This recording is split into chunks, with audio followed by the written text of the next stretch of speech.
and it sounds like you're having a lot of fun. So how much fun is it doing a podcast? Oh, it's a blast, bro. It really, really is. I mean, it gives me a sense of peace because I'm by myself and I get to help others, and that is a beautiful thing in my opinion. Do you find it therapeutic? Yes. Yes. Oh my goodness, 100 times yes.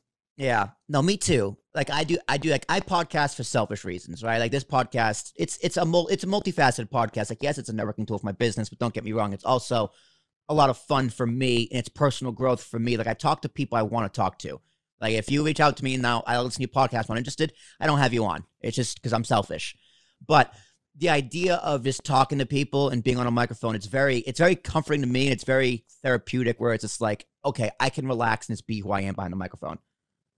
Yeah, that's me too. I mean, whoever I am, and I don't think that the podcast people have been very judgy so far, at least. I mean, they can't judge you, in all honesty. Yeah. They can't call me and say, "Oh, you suck." Yeah, yeah. They have to leave a comment. You can just turn them off and not read them. Exactly. But overall, I think the podcast community is very, very friendly for the most part. Like out of all the communities out there, I feel like podcasting is very reassuring and very, if you need help, you can get help. So what's your best experience with the podcast community? Just them allowing me on, and a lot of speed networking. I do a lot of speed networking because I run the business too. And boy, oh boy, the people I met are either really, really amazing or really, really trying to change the world. What is speed networking exactly? Yeah, sure, I can tell you about that. So what speed networking is you basically go on. Have you done speed dating before?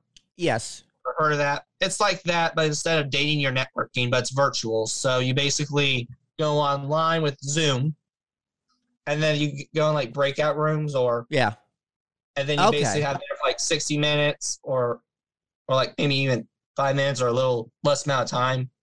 Then you switch out to the next room, so on, so on, so on. Okay, that makes sense. Actually, I think that's, you know what? I think it's effective because it forces you to talk to everybody whether you want to or not. Yeah. Right? Oh, yeah. And it's like you never know what you're going to find. So I think that's a great idea, speed networking. I got to look into those. And that is the end of the clip. I do want to give a shout out to Sam Mitchell from the Autism Rocks and Rolls podcast. He was a phenomenal guest. If you want to support him, his not-for-profit, his podcast, anything else he does, head in the description down below or go to ambiguouspodcastsolutions.com to find all the information. This Autism Rocks and Rolls podcast is a partner of Ambiguous Podcast Solutions, so go support them. Supporting them supports me. Thank you very much. Enjoy the next clip.